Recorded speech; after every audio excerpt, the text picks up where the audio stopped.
In this video, we're going to be talking about how you are able to identify the seasons of your business so you can adequately prepare and manage your operations better.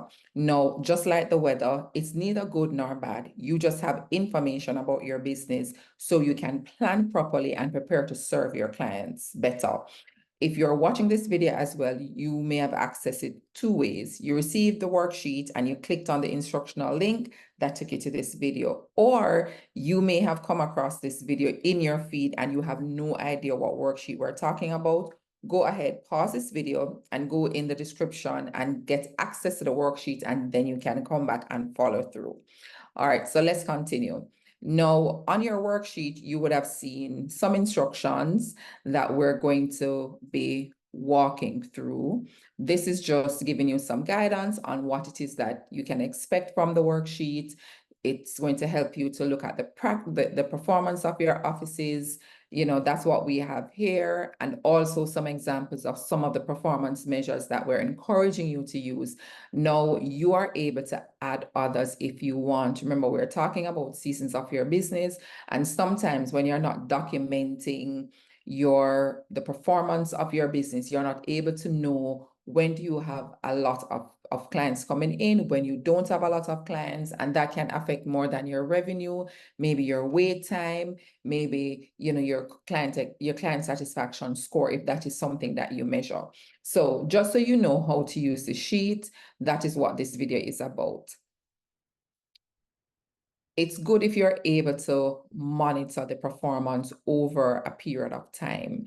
Now, looking at only 1 year does not provide you with information because, as I said in the video that you may have watched, when you think about historically, how persons may have gathered information so they can know when it's winter, when it's fall, when it's summer. There are changes that occur over time, and they are able to pass that information down so others can know when you see the leaves falling, when you see the leaves starts changing color, it's an indication that it's fall and that winter is coming. That's all you need, but you cannot get that in 1 year. So on the worksheet, the first thing that you notice is that you have 3 years. If you want to do it for more, you can feel free to go ahead and do so. Now, I have left these cells blank so you can enter the measures that you're monitoring. So we have some examples here. What if we decide that we're going to be tracking our revenue? We would type revenue in this column, in this cell.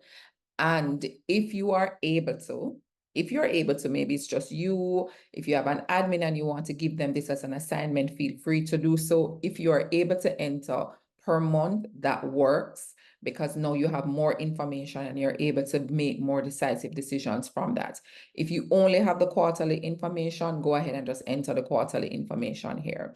So let's say you have revenue, for argument's sake, you may have 1,000, and we're just entering numbers here. You just enter your numbers straight across. You want to sum the numbers for the quarter. If you don't have the quarter, you can go ahead and do that as well. And I know I may have rushed ahead with that. So it's just equal for persons who are not familiar with Excel, SUM. It normally comes up once you click, you just press and hold down and drag it across and press enter. Or you can add it manually. But that is what you want to do. Enter all your information, because what you want to see is all the data so you can identify a trend. You may have another measure that you're going to be looking at. Let's look at wait time. I want to see what my wait time has been over a certain period of time. I'm going to enter that information. And sometimes this is not something that is measured or tracked on a monthly basis because different things happen. But if you do have it, it's good if you enter that information there, because again, what you're looking for is a trend. So that's what you're going to do for year 1, and you can state what year this is. If you have the information, you can state what year, and you're going to repeat this for the other 2 columns, for the other 2 tables. Enter which year. So maybe this year is going to be, we're in 2024, so maybe you want to say 2023, you want to say 2022, and this will be 2021. Now, once you enter the information, you should be able to see something that is similar. So maybe when you enter the revenue, you notice that in December, revenue is low. It's not as high as maybe April or May. In many organizations, I can tell you that the summer, July and August, November and December are most times, depending on what you offer, your slow periods. If you're selling products, those months may be your high periods, but you never can tell. So go ahead, enter the information, and you're able to see what the data is telling you. Now, after that, you want to now examine your data. What are some trends that you have noticed? Maybe you notice that in the month of March, my revenue is low, or in the month of June, my wait time is high. And that is you probably can see that, okay, in June, my revenue is high, and also my wait time is high. It means that maybe you have a lot of clients that are coming in at that time. And as such, you may need to hire part-time resource during that time, or figure out something, you can work through what that strategy looks like, but at least you have the information.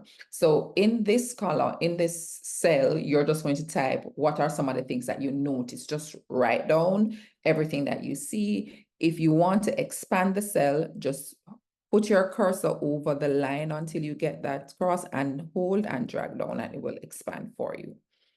The next question that I want you to answer: what are some of your best performing months? Your peak, what are your high periods? Write those down in months, and you will see it once you enter the data over a period of time. I normally go with 5 years. If you don't have 5 years, you can enter the 3, and you can always feel free to add other columns if you so desire. What are some of your best performing months? What are some of your lowest performing months? Enter those months so it's very present to you. Now, I would have given you an example what you're able to do in the peak periods. Now, when the time is slow, here are some opportunities. This is probably when you want to plan your vacation, if it's possible based on your family dynamic. Also, you may want to think of, this is a time when I want to, you may start my planning, review how I'm performing, different things that you can plan around knowing what is happening. Examine your patient data. Maybe you want to do some updating of your records, refurbishing of your office, just different things.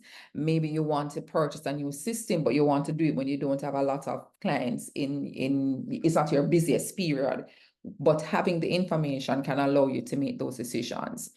Now, what can you do differently? I gave you some of the ideas. Now, this is now helping you with your planning. So let's talk about it a little bit. Maybe during those times when you know that these are your peak periods, you want to plan for a greater volume of revenue or sales during that time. So you may have an annual budget of 500,000, for example. You are not going to just distribute it evenly across the 12 months. You stack the months that are your peak periods, and then those periods that normally are low, you allot a lower revenue target to those months. So that is what you're going to be doing with the worksheet.